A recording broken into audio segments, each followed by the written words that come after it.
Hey friend, please subscribe. 1 second for you. Big deal for me. When I walked into the language boardroom that Monday morning, I was already sweating through my collar. Not from the heat, it was March in New York, but from the way Peter Langridge looked at me like I was just some intern who wandered into the wrong meeting. I wasn't. I was running sales and project ops for his real estate firm, Langridge Urban Development, LUD. Nice name, huh? My name's Frank Reed. I was 28 at the time, based in Manhattan. Had the company car, an overpriced high-rise rental, and a work phone that rang more than it should have. All of it came with one string. I was working under my older brother Dave, the golden boy married into the Langridge family like it was royalty. The future was supposed to be locked in, if I played it smart. Dave already had 2 kids, a corner office, and a voice that sounded like he was always narrating his own highlight reel. Our parents never hid it. Dave was the one who made them proud. Me, I was the hard worker. Nice effort, Frankie. Always Frankie, never Frank. Quick note. Before we start, share in the comments. How's your day going and where are you joining from? And let's continue. My fiancée, Casey Donovan, was 24, sharp as hell, and smoother than bourbon. She had a network across the city like a wedding planner without the clipboard. Every venue, every caterer, every backdoor reservation. When she said she wanted a waterfront ceremony in Greenpoint with plaster white walls and string lights, it wasn't a suggestion. The place booked out a year in advance. She got it in 3 weeks. It was supposed to be my big break. The moment everyone looked at me like I wasn't just Dave's shadow. Tyler Brooks, my best friend since junior year, knew what I was up against. He freelanced AV gigs, bars, museums, weddings. He'd done walkthroughs with me at LUD. He knew how Peter Langridge treated me like a seat filler and how Dave kept tossing me garbage vendor lists and telling me to just sign off. And I almost did, on this Midtown rezoning project. The numbers looked funny. Real funny. The kind of funny that ends with subpoenas. But Dave told me the contractors were vetted, said I needed to trust the process. What he meant was, shut up and rubber stamp it so he could call in favors later. Then there was Casey's dad, Mark Donovan, a real charm monster. He kept pulling me aside to say things like, you know, a real husband protects the nest, and a son-in-law steps up without asking too many questions. What he meant was, do as you're told and don't embarrass us. They were all squeezing me from different sides. Dave at work, Mark at home, Peter above. And Casey? She said after the honeymoon we'd move into this new condo near Gramercy. All white marble and dark wood. She wanted my name second on the deed for tax reasons. I should have said no. Should have asked more questions. But I swallowed it. Pickles, my scrappy little mutt, was the only living thing that gave me the same look every single day. No judgment, no fake smiles. Just that sideways trot and a tail wag like clockwork.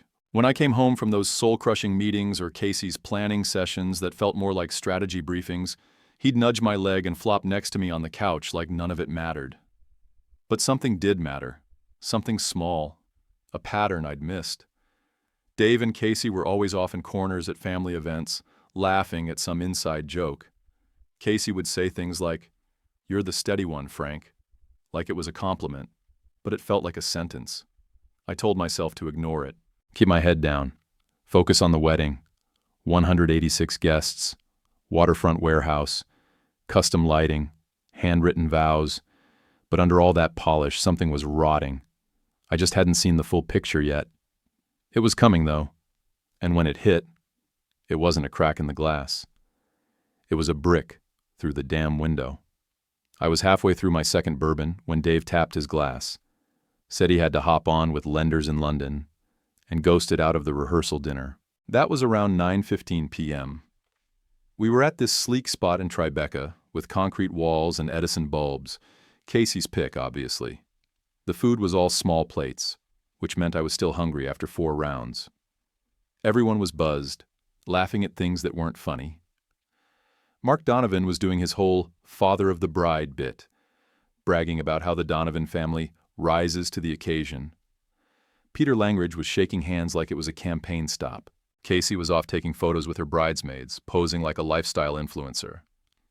Then my phone buzzed. I thought maybe it was Tyler or my mom checking on tomorrow's start time. Instead, I see a text from Casey. Room 1207. Bring your key card. Don't make me wait again. There was a photo. Bathroom mirror. Towel barely on. Her hair was damp. Makeup half done. Meant to look spontaneous. Staged as hell. But here's the part that burned. It wasn't meant for me. I stared at it so long the screen went dark. I just sat there, heart stuck somewhere in my throat. Then the second message came. A voice note. I pressed play. Her voice was breathy, low. She was whispering and giggling. Did you lock the hallway door this time? You know how risky last time was? My whole body went still. Like my brain just hit a kill switch. Everything in the restaurant, the clinking forks, the laughing, the ambient jazz, just dropped out. I hit save on everything. Screenshots of the text, voice memo, message metadata, timestamp 9:37 p.m. Then I stood up, quiet, nobody noticed. I walked out the side door into the alley and called Tyler. He picked up on the first ring. What's up? I need you here. Tribeca, that alley behind Servo. Now he was there in 10 minutes, breath fogging in the air, messenger bag over his shoulder. I didn't say a thing, just handed him the phone. He listened to the voice note once, face locked. No questions, no shock, just that slow head shake. Okay, he said. We don't freak out. We don't confront. We collect. We build the wall brick by brick so if they try to gaslight you, they bounce off it. He started typing before I could even speak. First, we check the hotel's social media. Most of these places post lobby shots every hour. If he's there, it'll be on something. Sure enough, the hotel had a story from 9:33 p.m., a panning shot of the lobby fountain. 2 seconds in, Dave walks by in a Yankees cap, head down. Timestamp matched. At 9:35, there's another clip. Casey walks in from the revolving door, glancing toward the elevators. Tyler saved the stories and their timestamps. They're idiots, he said. They think secrecy means not tagging the location. But it's all out there. We left the alley and walked up Canal Street in silence. I didn't trust my voice yet. I felt like my own ribs were choking me. Back at my apartment, I powered up my work laptop and scrolled through flagged emails. 2 weeks back, I found it. An alert from LUD Compliance. Unusual login activity from your credentials at 1:14 a.m. I hadn't noticed it at the time. That same week, Dave had asked to borrow my tablet to finish a pitch deck. I said aloud, he logged into my account in the middle of the night. Tyler pulled up the IT logs. Same IP address used to upload the modified vendor spreadsheet. Of course. Of course. I looked down at Pickles curled under the table, his eyes tracking me like he knew something was off. I took a breath and made the call. Nadine Park answered on the second ring, cool as a winter sidewalk. It's Frank, I said. I have a situation. Wedding's tomorrow. My brother and my fiancée are... I stopped. Didn't need to say it. I'm listening, she said. I laid it out. The texts, the photo, the voice note, the Instagram story, the IT logs. Her voice didn't budge. Do not confront. Do not send anything. Do not delete anything. Save it all, lock it down, and do not sign a single document tomorrow. I wasn't going to marry her. I'm saying don't sign the venue paperwork either. Anything with your name, don't touch it. She paused, then added, what was sent to you is yours. You own that message thread.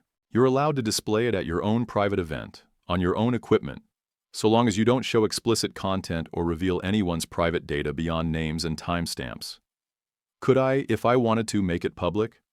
Not online. At the wedding. You're the groom.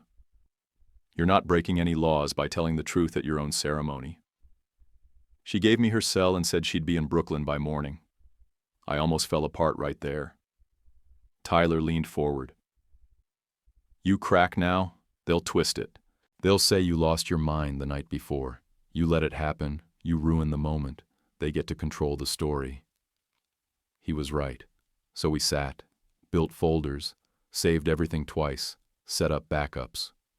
Tomorrow, Tyler said, we show them who you really are. I nodded. My hands were still trembling, but my voice finally came back. Good, I said. Let them all watch. Tyler pulled his gear case off the shelf like we were setting up for a corporate pop-up, not a wedding meltdown. Inside was his short-throw projector, small as a loaf of bread, matte black, and deadly quiet. We tested it against the living room wall. Projection was crisp, no lag, colors sharp even under lamplight. Bright enough for a warehouse with skylights? I asked. If it's dusk or later, it'll slap, he said. That plaster wall's gonna make it pop like a movie screen. We got to work. First slide, Casey's message. That text. Room 1207. Bring your key card. Don't make me wait again. Timestamp top right. 9:37 p.m. Friday. Second, the selfie. Crop to remove anything too revealing. Face clear. Bathroom background matching the hotel's promo pics. Next, a freeze frame from the Instagram lobby video.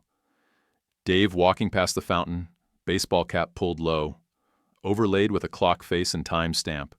Tyler even zoomed in on the hotel's branded rug, just in case someone tried to call the footage fake. Fourth slide. Her second message. A voicemail clip we'd add to the sequence. Whispering, laughing. Did you lock the hallway door this time? After that, we dropped in the compliance email from 2 weeks back. Unusual login under my name. 1:14 a.m. Remote access log showing my LUD credentials in use. Pulled from the audit system. We highlighted the line showing the device ID. Same one Dave borrowed for the pitch deck. Then came the Midtown vendor sheet. Left side, the approved contractor list I'd submitted, marked as original draft. Right side, the final version. Dave claimed to clean up. We highlighted all the changes in red. Company names swapped out. One vendor tied to a shell company out of Jersey. 2 others flagged in previous city lawsuits. The edit log showed it plain. Freed logged in, 1:14 a.m. No reason for that timestamp to exist except the tablet being used by someone else. And only one someone had it. Tyler added the hotel receipt. We found it buried in Casey's Gmail. She'd forwarded it months ago for points tracking. Her name on the rewards number matched to a Friday night booking for room 1207. Guest, anonymous. But the account holder, Casey Donovan. Last slide was a QR code. Simple. Big. It linked to a locked folder with the full slide deck and audio files. Tyler said, they scan it, they keep it. No spinning the story later, I sat down and recorded a 1-minute voiceover for the room. If anyone needs context, listen to this. Calm. Flat. No drama in my voice, just the weight of it. Then we let Casey's voice memo follow. Unedited, normal volume. Her breathy laugh ringing out over silence. When that was done, I grabbed a sticky note and wrote in all caps, "You are not yelling. You are not crying. You are reading your facts." I stuck it on my bathroom mirror. Tyler stood by the door with the projector case, checking his watch. We run the AV through house HDMI. You stall them long enough, I'll cue the hit. I nodded. And if someone tries to rip the plug? Nadine's got us, he said. We'd texted her the plan. She said she'd station herself near the back row in a navy suit, aisle seat. If anyone so much as raised a hand to block us, she'd step in. Licensed. Calm. No theatrics. Just enough legal weight to keep people in their seats. At 2:38 a.m., I sent my parents a short message. Love you both. See you tomorrow, I meant it. Whatever happened, they deserved that line. I didn't sleep. Pickles curled up at the foot of the couch, snoring like a tiny engine. I sat on the edge, staring at the ceiling. My hands were still, finally, no shaking. Just this sharp kind of clarity, like when glass breaks clean instead of shattering. At 6:15 a.m., I took him out. We walked down to the East River, where the wind came in off the water cold and rude. He sniffed the grass, did his business under a dying maple tree. I bagged it, tossed it in a bin, and caught a smear on my shoe. I looked down at it, half annoyed, half numb, and muttered, "Fitting." We kept walking. By 7 a.m., I'd showered, shaved, and slipped the ring box into the inside pocket of my jacket. The ring stayed inside. I wasn't planning to wear it. The box would be our quiet cue for Tyler. I wasn't throwing it. That would have been dramatic. I wanted to set it down. With a witness. Tyler buzzed up at 8:11 a.m., dressed like he was crewing a wedding shoot. He handed me a roll of black gaffer tape and a USB stick. "HDMI splitter just in case," he said. "Roxanne'll have house tech on standby, but if they flinch, we go direct." "Got it." "You still good?" I looked him straight in the eye. "No second thoughts?" "Not anymore." He nodded once, no smile. "Then let's light it up." We left at 8:30, rolling the cart down the elevator and out to his van. Projector locked. Slides backed up twice. QR printed. Power strip, spare cords, everything labeled. My hands didn't shake once. The second we pulled up to the venue, I knew the place was a lie. It was perfect. Sun bouncing off the East River, string lights overhead, and that stupid white plaster wall glowing like a blank movie screen just waiting for the opening credits. The staff had already set up the chairs in rows, the arch draped in gauzy fabric with cream flowers climbing up one side. The catering truck was backed into the alley, unloading racks of champagne flutes. Everything looked exactly how Casey said she wanted it.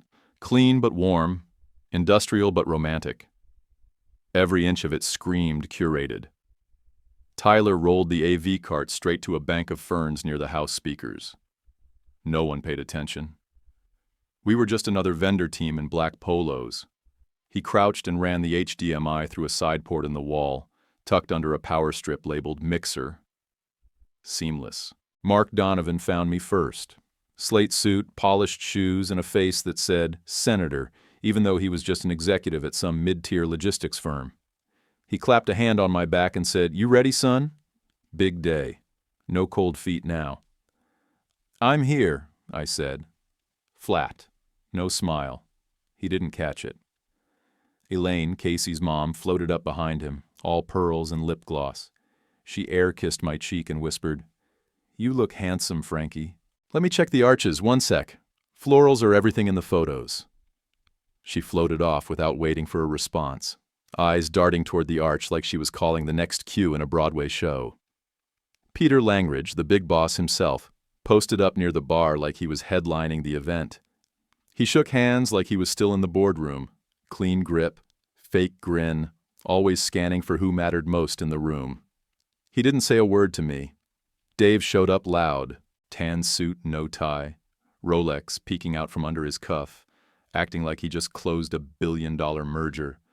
He slapped the backs of two brokers from LUD like they were old war buddies, then made a beeline for the center of the action. Jenna, his wife, Peter's daughter, gave me a hug so stiff I thought her spine might snap. She pulled away fast and kept one hand on her purse. Their kids were tearing around the seating chart, knocking over name cards. No one stopped them. My parents were early, like always. Mom tugged at my jacket, tilted my chin, said, "You need powder, you're shiny." "Wait, I'll ask Elaine if she brought blotting paper." She didn't wait for permission, just went looking. Dad just stood there, big hands on my shoulders. He didn't say much, never did, but he leaned in and said, "Eyes forward. You've got this that landed." I gave him a nod. Then Tyler came over and whispered, "Cart's live." HDMI synced. No signal showing yet. One button and we're on. I turned to Roxanne, the venue coordinator, who was triple-checking table settings near the buffet. "I might want to run a quick thank you montage after the vows," I told her. "It's short. Shouldn't take more than 2 minutes." She smiled, all clipboard and lipstick. "Just cue me when you're ready. We've got the house system pre-wired." She didn't ask what was on it. A little after noon, the dog walker arrived with Pickles. He practically lunged at me, tail flapping like a flag, tongue out like he hadn't seen me in years. I let him wiggle around for a few minutes while someone snapped a few candid shots. Casey had wanted some dog dad photos for the wedding book. As we stood near the bottom steps, Pickles lifted his leg and pissed right on the stone. "Really?" I muttered. Tyler grinned. "Symbolic. I like it." The walker looped him around the block again. We watched until he disappeared past a parked catering van. Inside, the venue was filling up. String quartet playing something soft. Bubbles and laughter. I stood near the edge of the aisle as guests took their seats. That's when I saw Casey. She was across the room near the welcome table, dressed in white, veil pushed back, surrounded by her bridesmaids. She was mid-laugh, hand resting on someone's shoulder like she owned the space. That shoulder was Dave's. I watched them, her head tilted toward him, his mouth close to her ear, laughing, joking, comfortable in a way that was never meant for siblings-in-law. Then she caught me watching. Her face snapped blank for a second, then flipped into this sugary smile so fast it made my stomach twist. She blew me a kiss and waved like we hadn't just pulled screenshots of her sneaking into a hotel with my brother 24 hours ago. Pastor Reyes came over, wiping sweat from his forehead with a handkerchief. "Hey there, Frank. Just double-checking. Are we still good with the original vows, or did you want to make any last-minute changes?" "I'll speak from the heart," I said. He grinned like that was the most romantic thing he'd heard all week. "Beautiful. It's going to be a powerful moment if only he knew." By 12:50, the seats were packed. I counted around 180 heads. Friends from LUD were grouped near the front left, brokers with open collars and sunglasses tucked into shirt pockets. A few city consultants. Even one guy from zoning I recognized. The Donovan clan had a front-row wedge near the aisle, all pressed collars and tight-lipped smiles. Peter stood near the bar, still holding court. Elaine had retreated to the bridal area, probably fixing Casey's makeup or fluffing her veil. Dave was nowhere in sight now, probably in some corner texting. I stepped toward the ferns. Tyler texted me one line, "Cart hot. Green light from your pocket is the go." I reached into my jacket and tapped the ring box. No one else saw it, but I felt everything click into place. The wall was up. The lie was done stretching. All that was left was to push. I stood across from Casey under the arch, sunlight in my eyes, river glittering behind her like some Instagram filter come to life. Pastor Reyes smiled between us, giving that practiced intro about love and commitment. Casey turned toward me, smiling so hard her cheeks looked like they might split. Dave was 5 rows back, one hand on his son's shoulder like a proud uncle. They both looked like billboard models, polished, posed, perfect. I reached for the mic and cleared my throat. I want to say thank you to everyone here. For showing up, for dressing up, for making the time. It means a lot. Polite chuckles, a few claps, cameras lifted. "But before vows," I said, locking eyes with Casey, "I need to clear something so nobody here signs up for a lie." Her face twitched. Not enough for anyone else to notice. Just the corner of her mouth, like it didn't know whether to hold the smile or drop it. Dave didn't move. I reached into my pocket and tapped the ring box, our agreed cue. It wasn't just a signal, it was my release. Tyler hit play. The white wall behind the bar lit up 20 feet wide with the first slide. A screenshot of the text. "Room 1207. Bring your key card. Don't make me wait again." Time, 9:37 p.m., Friday. A few gasps. One woman put her hand to her mouth. Next slide. Casey in the bathroom mirror, towel on, hair damp, cropped to keep it clean, but no one could miss the intent. Then Dave, walking through the hotel lobby in a Yankees cap, caught on the hotel's public Instagram story, time-stamped 2 minutes earlier. You could feel the air crack. Casey's smile cracked in half. Her lips pulled tight like she was about to be sick. Dave went pale, then blotchy, then gray. Jenna turned in her seat so fast her hair whipped her shoulder, eyes locked on Dave like she was seeing him for the first time. I looked at the guests. People were whispering now. Not quiet whispers, sharp, frantic ones. I kept my voice steady. "These were sent to me by mistake. I saved everything. Timestamps, headers, message IDs. I tapped again. Her voice memo played out loud, no edits. Did you lock the hallway door this time? You know how risky last time was. You could hear her laugh. That light, flirty laugh she used to do with me. Now she just stared at the screen like it was showing her own funeral. The next slide hit. 2 columns. One labeled Original Vendor List, the other Final Submission. Differences lit up in red. At work, I said, there was a rezoning deal. Midtown. My login credentials were used to push a vendor list I didn't approve. The log shows that change happened at 1:14 a.m. Same night Dave had my tablet. I pointed at the red line on the slide. Same device, same account. Same night Peter Langridge didn't stand, not yet, but his face went from tight to stone. The man had made a career out of staying above messes. This one landed in his lap. I turned toward the guests.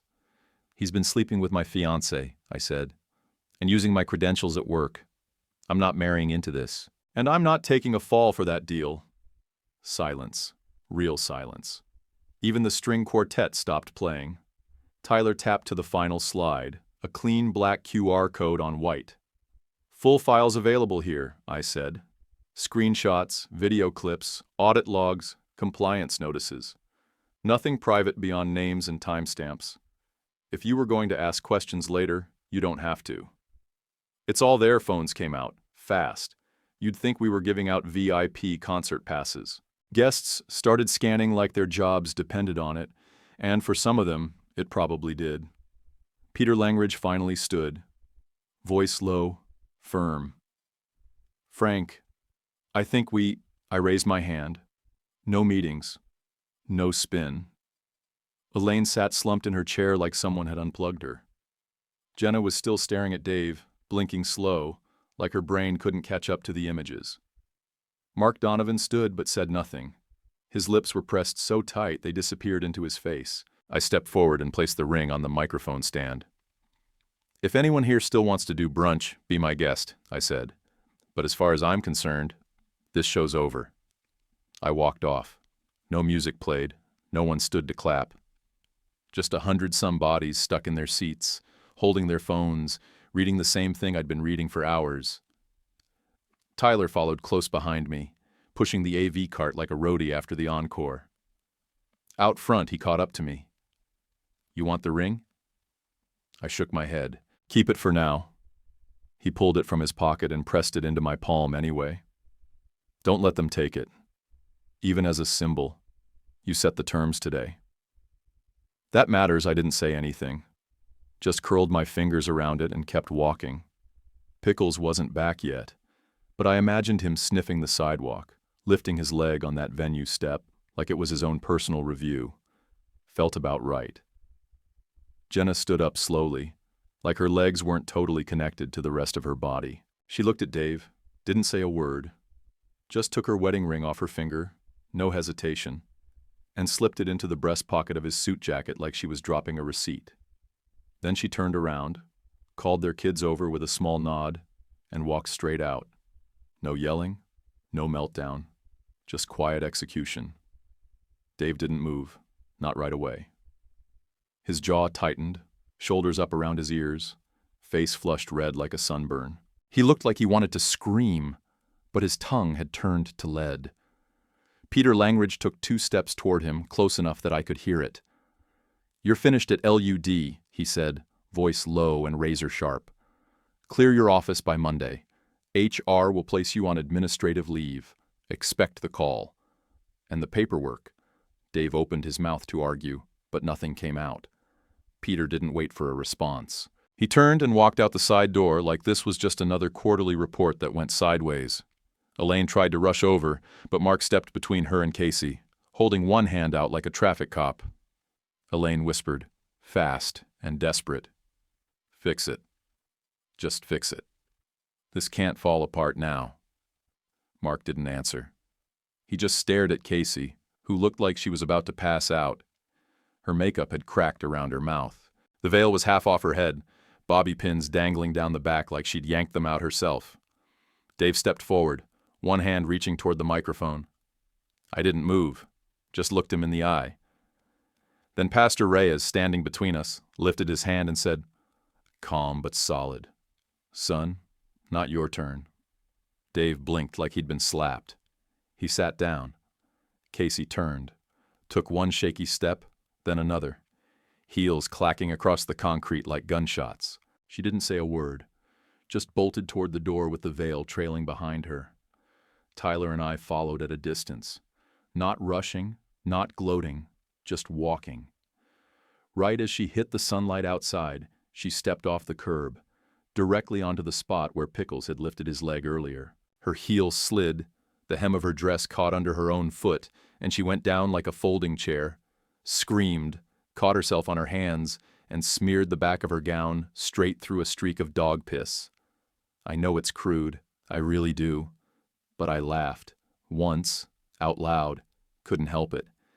It just came out of me like pressure being released from a valve. Tyler snorted beside me. He tried to hold it in, but failed. Casey scrambled up, screamed at nobody, and stormed off down the block like a storm cloud on legs. Her dress was soaked in the back, veil trailing. Guests at the window watching everything. Inside, the spell had fully broken. My mom rushed toward me, eyes red, hands shaking. "I'm so sorry, Frank," she said, choking on the words. "I should have never compared you two." Not once, not ever. She wrapped her arms around me like she thought I might collapse. I didn't. Dad came up behind her, put one hand on my shoulder and gave it a squeeze. It wasn't like all those hollow ones from before. This was different. He looked me in the eye and nodded once. A man's hug. The kind you only get once in a lifetime. Security drifted in around the edges, calm but alert. They weren't pushing, just guiding. Roxanne, still holding her clipboard like a lifeline, walked up to one of the bartenders and quietly gave the signal. The house music cut. She turned to her team and said, "Start handing out water. No more alcohol. We need the crowd settled before exit." Mark turned toward me, nodded once, and said, "I'll handle the rest." I didn't need his blessing, but the way he said it, firm, in control, it pulled the heat out of the room. People started settling down. No one was shouting anymore. He turned to the crowd and said loud enough for the back row to hear, "We're canceling the ceremony.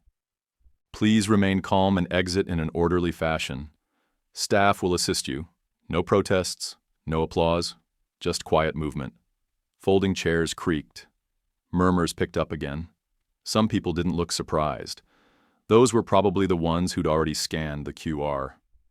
I turned to Tyler. "Pack it up." He nodded. "On it." We wheeled the AV cart through the back like we were tearing down after a wedding band's last set. No rush, no panic. Just cables, cases, cords. Everything back in the bag like we'd rehearsed it. Out front, the dog walker came back around the corner, Pickles trotting along like nothing had happened. He saw me, perked up, and ran straight to my feet. Tail wagging, tongue out, eyes locked on mine like he'd solved the whole damn puzzle. I bent down, scratched his ears, and said, "You nailed the timing, buddy." The walker gave me a thumbs up and asked, "Still want him back for the second half?" "There's no second half," I said. "Thanks, though." She walked off, not asking any questions, just giving Pickles one last pat on the head. I looked up at the warehouse. People were still spilling out. Some of them were holding their phones like torches. Others just looked stunned, like they'd walked into the wrong wedding and stayed for the drama. Tyler came up beside me, dragging the last of the AV gear. "You all right?" he asked. I looked at the dog, then the street, then the broken line of guests waiting for Ubers or avoiding eye contact. "I'm not sure yet," I said, "but I'm better than I was an hour ago." He handed me a bottled water from his backpack. I cracked it open and took a long drink. Out of the corner of my eye, I saw Dave come out the side door alone, no jacket, hands in his pockets. No one went to him, not one person. I didn't say anything, just turned and walked. Pickles trotted beside me like the whole thing had been his idea.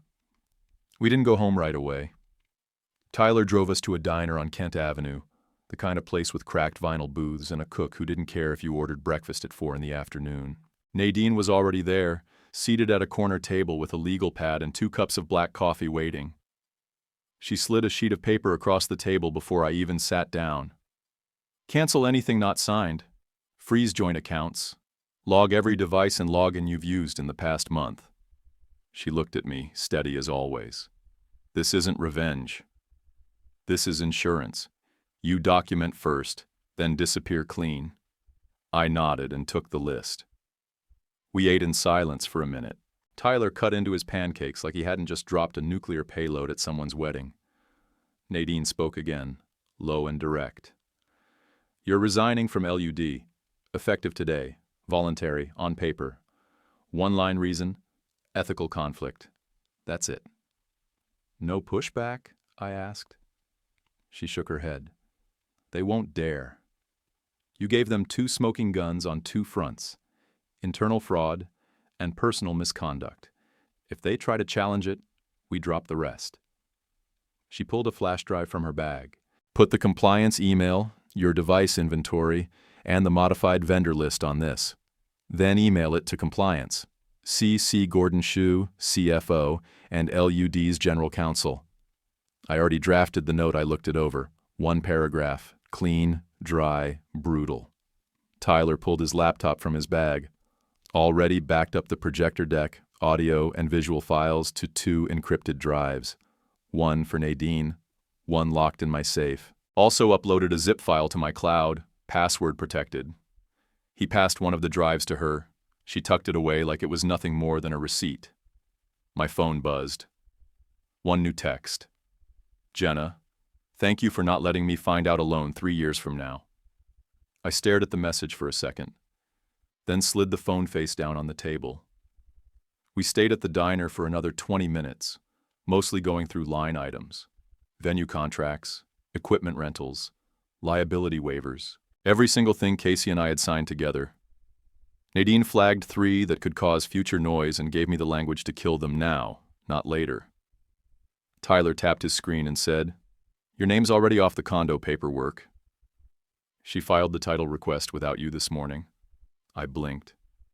Already? She knew the explosion was coming. She just didn't know when Nadine leaned in. And that, gentlemen, is why we don't leave anything floating. After that, we split. Tyler drove us back to his place. Pickles curled up in the passenger seat like he'd just clocked out from a 12-hour shift. My mom called on the drive. No lecture, no questions, just, will you come by tonight? I will. When we got to Tyler's place, I dropped my jacket on the floor, collapsed onto the couch, and let Pickles climb up beside me. Tyler handed me a blanket like he was running a shelter for the emotionally gutted. I slept. Not deep, but better than expected. That night, I sat on the back patio at my parents' house. Dad grilled steaks in the dark like nothing had happened, flipping them slow, silent. Mom brought out plates and asked how I wanted my eggs in the morning. Nobody mentioned the wedding. Nobody said Dave's name. We just ate. TV on in the background, forks clinking against ceramic, like men do when there aren't words to fix it. I left around 10. At midnight, another text came in. This one from Casey. 3 long paragraphs. Frank, I hope you understand this is bigger than both of us.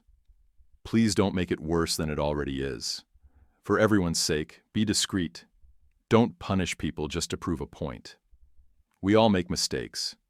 This doesn't have to define you or me. We were happy once. You know we were. I archived it without responding. Whatever guilt she thought I'd feel, it wasn't showing up. The next morning, Monday, Nadine was already on with LUD compliance. They scheduled interviews before noon. She looped me in on the calendar invites, just to make it official. At 9:38 a.m., I hit send on the resignation email. CC'd every name she told me to. No fluff, no emotion, just 4 sentences. By Tuesday morning, LUDHR pushed out a company-wide memo. Subject, Leadership Update, Project Operations Division. Body, Effective immediately, Frank Reed has resigned from his role due to an internal ethical conflict. Interim coverage will be managed by department leadership. Additionally, David Reed has been placed on administrative leave pending internal review. Questions should be directed to HR or the General Counsel's office. Tyler read it aloud from his phone. He glanced up and said, "That's one way to say we just got nuked from inside our own family." I stayed off social. Didn't need to see what people were posting. Tyler said clips from the projection had started floating, people tagging the QR, using it as proof at brunches, happy hours, even in comment threads under LUD's latest press release. "Your voiceover's already been screen recorded and posted on 3 wedding meme pages," he said. "Great," I muttered. "Exactly what I wanted. You're basically the fire marshal of Manhattan now." I didn't care. The people who needed to see it had seen it. The rest could speculate all they wanted. I wasn't chasing the narrative. I'd already told the truth with a 20-foot projector and a ring I didn't give away. Pickles lay across my feet as I drank cold coffee from a chipped mug on Tyler's patio. I felt mean. Not angry, mean. Like a wolf just getting used to its teeth again. "You regret it?" Tyler asked. "No," I said. "Not 1 second." He nodded, then added, "Good, because even if you did, we burned the bridge before anyone else could push you off it." That night, Nadine called one last time. No press. No extra comments. Let the paper trail work. I wasn't planning on saying anything, I told her. "Good," she said, "because they're still scrambling. And you're already free 9 days later they cut him loose. Terminated for cause." That part leaked fast. Compliance's earlier audit had already frozen the Midtown rezoning. No one tried to resuscitate it. Peter Langridge didn't defend the deal. Didn't defend Dave either. He called an emergency board meeting, and by the end of it, a senior VP from leasing had Dave's duties. No mention of Dave's name on the floor. They just erased him. Quiet, clean, corporate. Jenna filed for separation that same week. She didn't call me. Didn't have to. I heard through Tyler, who heard through one of the AV guys who worked LUD holiday parties. She stayed in the brownstone. Her sister picked up the kids from school for a week. Dave moved into a month-to-month sublet in Long Island City, some beige unit above a dry cleaner. That's what happens when you go from legacy hire to dead weight in under 2 weeks. My phone started blowing up. Co-workers, old interns, even a few VPs I barely knew. "Hey man, that was wild. You okay? Did you really find out the night before?" Legend. Straight legend. I didn't answer most of them. The few I did got short replies. "I'm fine. Handled. Moving on." I didn't owe anyone a full story. They already saw it on the wall. Mom asked me to stop by again. She didn't cry this time. Just sat me down at the kitchen table with a plate of cut fruit and said, "I didn't protect you." I always thought Dave needed the attention more. She couldn't look at me when she said it. "I just wanted you to know that I see it now." "I see you." I nodded. That was enough. Later that week, Dad pulled me aside while we were stacking firewood. He wiped his hands on his jeans and said, "If you want to work with me again, like you did back when you were 19, I'd take you on tomorrow. Lot of small rehab jobs in Queens. Nothing flashy, but it's honest work." I told him I'd think about it. And I meant it.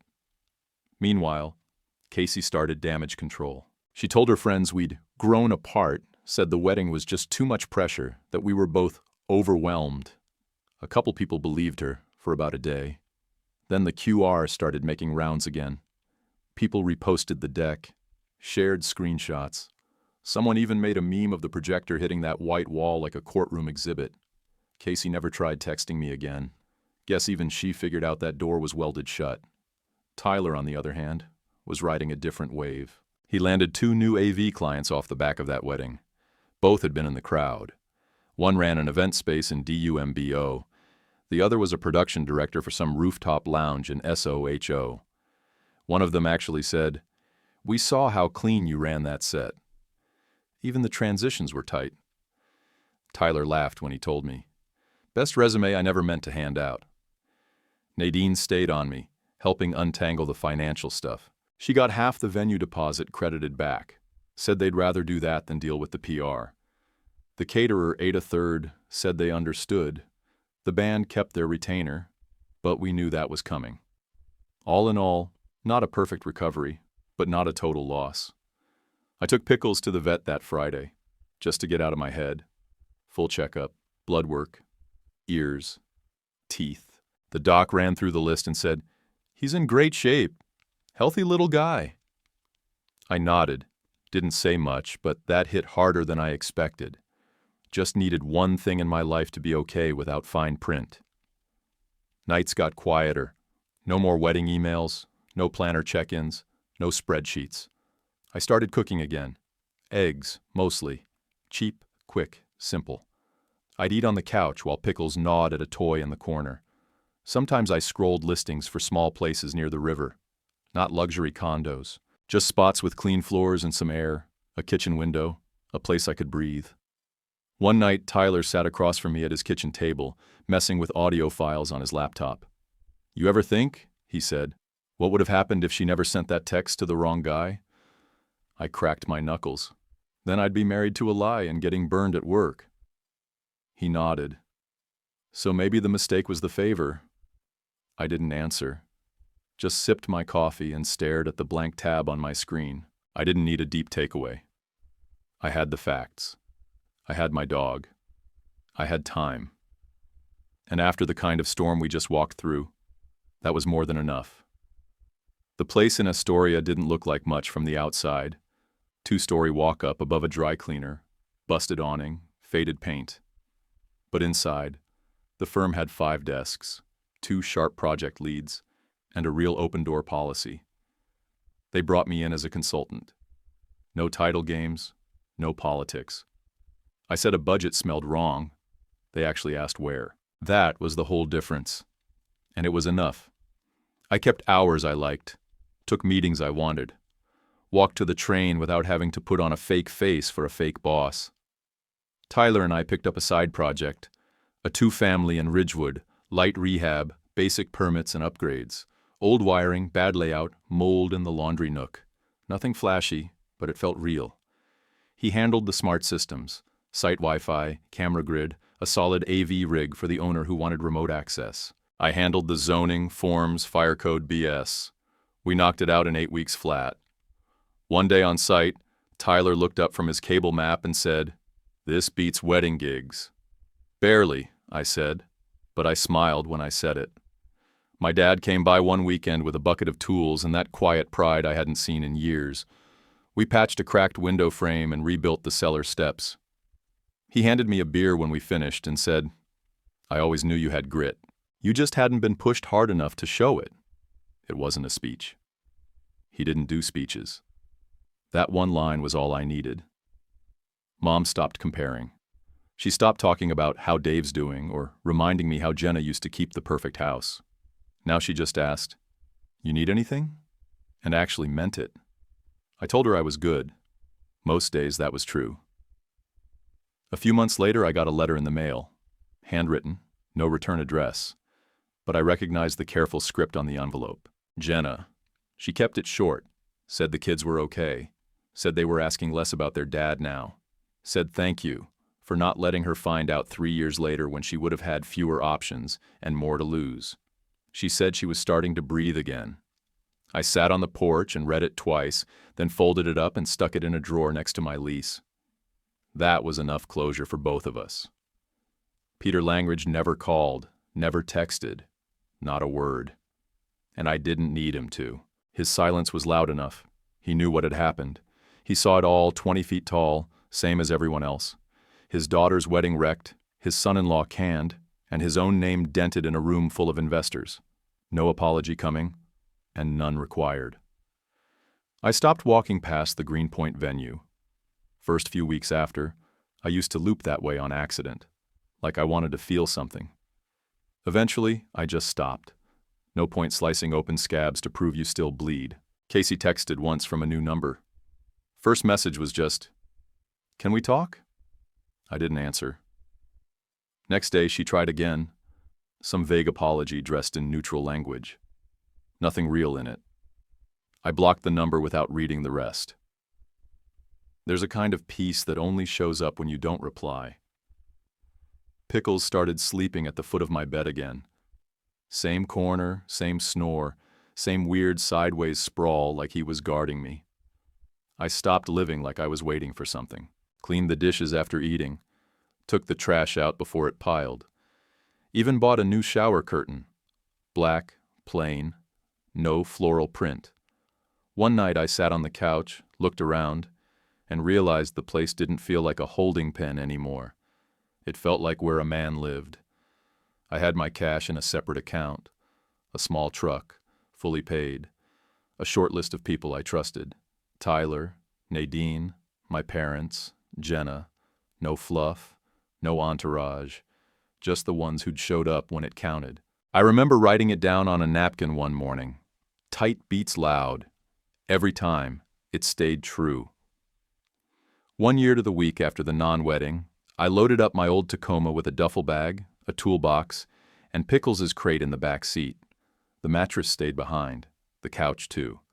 A consignment guy came the day before, handed me a wad of cash, and didn't ask a single question. He looked around, nodded once, said, "Decent stuff," and that was the end of it. At 5:04 a.m., I turned the key in the ignition, pulled out of the parking garage, and didn't look back until I was halfway across the bridge. The skyline sat behind me like a painted lie, all sharp edges and glass. I rolled the window down, let the wind slap me in the face, and for the first time in years, my chest felt light. Not free. Not yet. But light. I wasn't running. People always say that when you leave a place suddenly. But I wasn't. I was done shaping myself around other people's expectations. I wasn't walking out of anything. I was just walking back toward myself.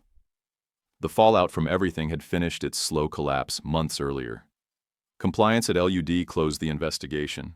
The city shelved the Midtown rezoning indefinitely. A note went around from the IT department about credential hygiene and remote access protocol. No one said my name. They didn't have to. The silence was its own admission. My parents drove up a couple weekends after I settled into the new place. Not much to look at. Small one-bedroom with a porch and a loose step. But it was mine. Dad brought his tool belt and fixed the handrail. Mom brought lasagna and sat on the porch with Pickles like she'd done it 100 times. She even called him her grand dog at one point. I let her. Tyler came a few weeks later, dropped a box on my counter and said, "You can thank me later." I opened it. Brand new projector. "Didn't you just get this for that lounge gig?" He smirked. "Yeah, but that one's for work.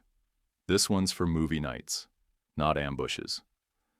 We laughed too hard at that, like actual belly laughs, the kind you don't fake. Then, months down the line, one last twist rolled in.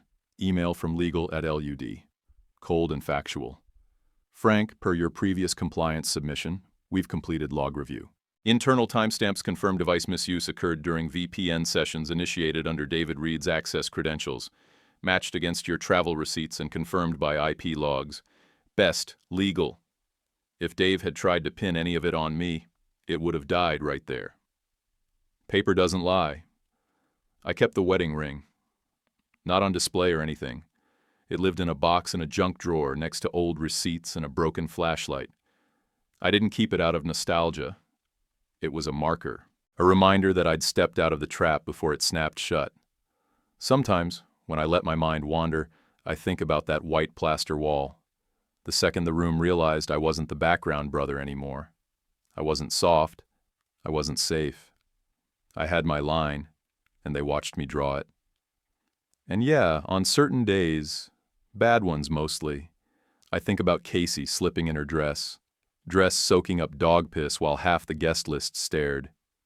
It's not my proudest memory, but I'm not sorry either. I'm human. I left that city with my truck, my dog, and nothing else I couldn't carry. No baggage, no secrets, no extra noise. That was the whole win. Everything after that? Just building something honest and quiet.